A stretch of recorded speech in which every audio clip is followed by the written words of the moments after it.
Look, if it's going to be someone, I think we can all kind of agree at this point. Purdue's probably the one that we'll put at the top of that list.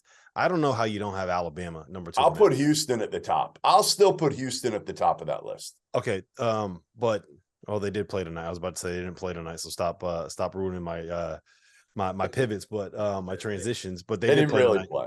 They didn't really play. They played Tulsa. No, but Alabama. Look, the way that they guard, right? The way that they kind of space the floor, how hot they can get when they make their threes. The fact that most of the time, Mac, they're gonna have the best player on the floor in Brandon Miller, he was awesome tonight. He was out in transition, had some big dunks. I didn't realize quite how athletic he was. Like he was taking off from the logo and throwing it down in transition. But I love the fact that Nate can roll with.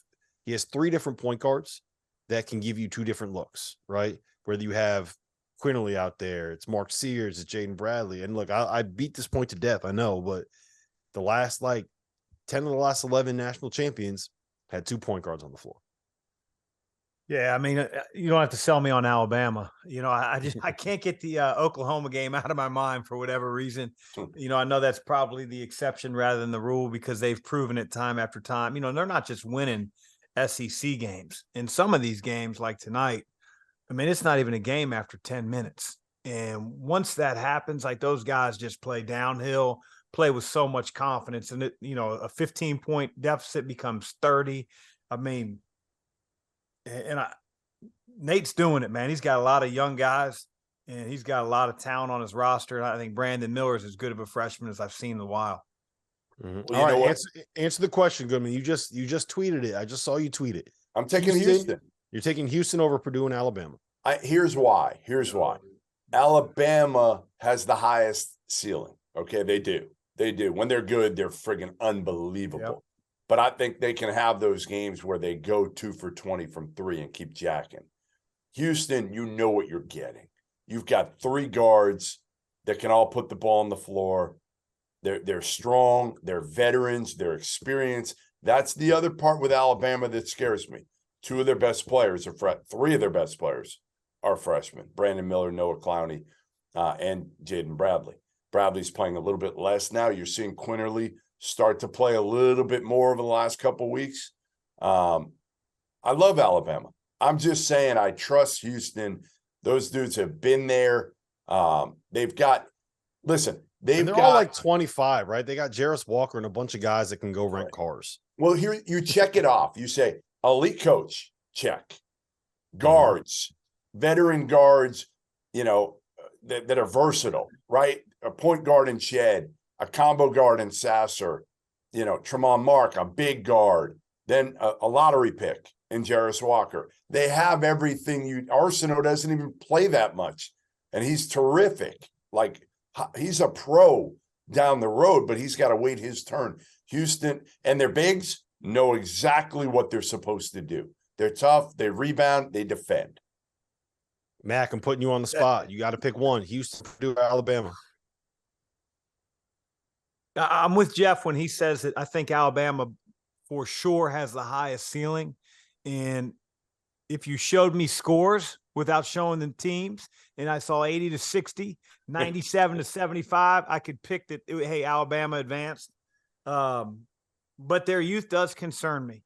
I think that, getting in a tight game, although Brandon Miller's special. I'm going to go with Purdue, man. Wow. I'm going to go with Purdue. I just think that,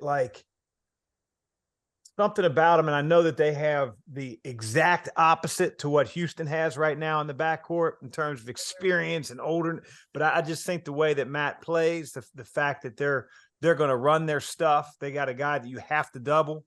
If you don't double him, he's scoring every single time in the low post. Again, go back to Kalkbrenner, an ankle sprain, whatever. I mean, you just never know. Foul trouble. That's a hard one, man. Those 3 are. You know what really impressed me? Those are 3 that would be in a hat for sure. Like you would think that a Purdue team that plays at the pace that they do, that runs everything through a post guy, would not be a team that could come back on somebody, right? Well, they went into Assembly Hall. They got smoked. They got punched in the mouth in the first half. Yeah. Indiana hit them the way that everybody in that building probably wants to hit Jeff Goodman on a daily basis.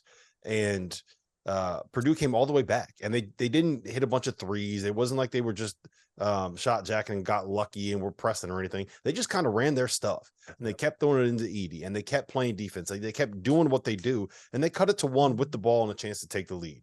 Then they turned it over. Indiana scored. They came back. They had the ball again, and with like 10 seconds left, with a chance to tie the game. Like, they came all the way back on the road, playing the way that they play on. That impressed me more than just about anything that I've seen them do this season. Yeah. I also think they're going to be battle tested, although, the tournament, that never really seems to matter, as everybody talks about, but they're going to have played some teams, and they're going to have played in some environments. It matters for the Pac-12, who hasn't won it in, an eternity, because, it's like, hey, Goodman, we got about 40 league. We got about 45 seconds here. Tell me why we shouldn't have Arizona or UCLA in that conversation, or why we should in the conversation we just had. No, I think they're right there. Again, and I picked UCLA to win it all in the preseason. Their depth concerns me a little bit. I think they're both in the next tier. Do they have a chance? Sure, I think they have a chance. That's it, though. Again, the Pac-12 is like a mid-major league this year, other than those two. I don't think those two have been nearly as impressive as the three we just talked about. Throughout the year. I know Arizona's got a great record, but I haven't been as impressed as I have been with those three we just talked about.